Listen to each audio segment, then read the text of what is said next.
Hello guys, welcome back to my channel. Coming to Miliasania ZMC final year July mek kani. Chuan voin video tur hi chu hei thisen pek chungchang ania tuinge pe thayang tuinge pe thei lawang kan pekin kan taksai na tor pha emo kan taksain a hlok pui zo kem a that pui zo kem ti ania kan thanang.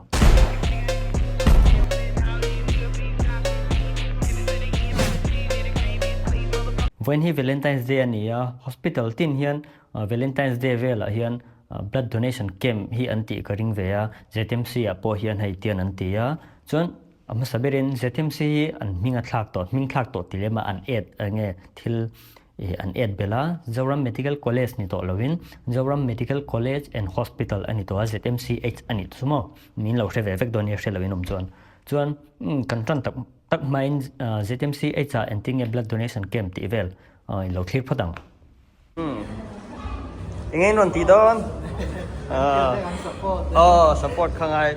tahian HB kan la ai a thei nge thei lo khan ena chuan headline chang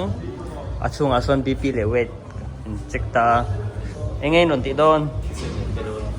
Valentine's Day ai tahian tian ZMC Valentine's Day blood donation camp ania chuan tahian BP kan langa chuan weight kan check po kanga chuan a thei nuwa achung lama hei sen pek tur en tik na tahian consent form te kan datanga chuan tahian hei a camp nan te ton ta chu khatiang vel khania hei lo munga an chaya hei romantic ve deuin hei an chai moi ve a nal ve em a chuan kan tronang tuinge pe thei lawang kan ti chuan kumsom pariat chunglamin an pe theya chuan kg somli panga ai tam in ri chuan in pe theya chuan zona pakhatom le thei chu tatu mizo tong chuan tatu ani ta tu chu hawin an pe theya min ti chuan kha pokan pe theya tuinge pe thei lawang kan ti chuan hai na ven von vei ten an pe thei lawa chuan na lai mek ten an pe thei lawa chuan ama in pek to ni chuan engti khuna nge in pek thei liang ti nia thlathum atang tharuk dana hian kum khata voi level in pe thei ti na ni chu a hlok na kan ti chuan enge kan tang kai puiam kan ti chuan free medical check up ani ta a chuan free medical check up kan ti chuan hei invalu ve le HbN an lo test nga langa HbN test zuwa in BP le in pulse an chekanga chumi zo chuan in kg te an endikanga chuan in temperature te an endik don ni chu khami in ti zo nuwa blood in va penga syringe lian ve de hlek syringe pa ngai ni lovin syringe pa ngai ni lovin syringe lian ve de hlek khan an ron chun chenga in kuta in bana ni chu chuan in Thisen kha blood bag khana lu tanga blood bag a hen anticoagulant oma inge thi khar lo turin khata hana valu tanga khamin pek zo nuwa khan observation room ti omta observation room khan minute som panga tang minute som thum tur nia khata khan free snack hey in tur le ai tur te khan lo da don ani chu khang thika trong kai na vek mo free chu tu nge du lo tro chuan khamin nuwa khan in Thisen kha lepa avakalanga khata khan HIV hepatitis B hepatitis C te khan test don en chu free health check up anita chuan apoi mo ber chu in Thisen kha midang tan ania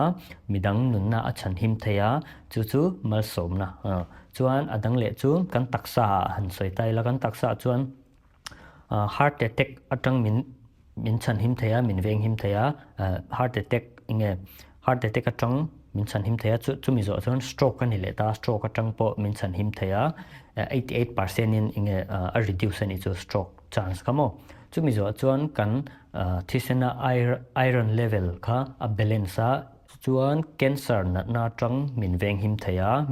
ti le 100% chu ni lo ma se a chance kha atiniam thei ni chu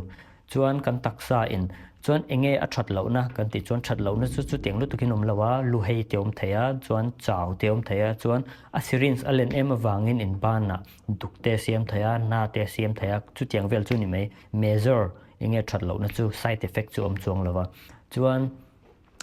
nang ni po in lo pe ve vek donia a pek thei apiang chu midang tan vekania me hei mal som na inge mi hring kan nun chuan kan dam chuan midang tan thil kan ti thei chuan ti vek kha tha kha wangin nang ni po blood donation camp awma piang in lo pe ve vek zel don nia chuan hemi thleng hi ni se hei tun video hi chu tiang lu tuin ka script lawa hei claim kan nervous dewa chuan next video kan mu ve vek don nia stay healthy and be creative bye bye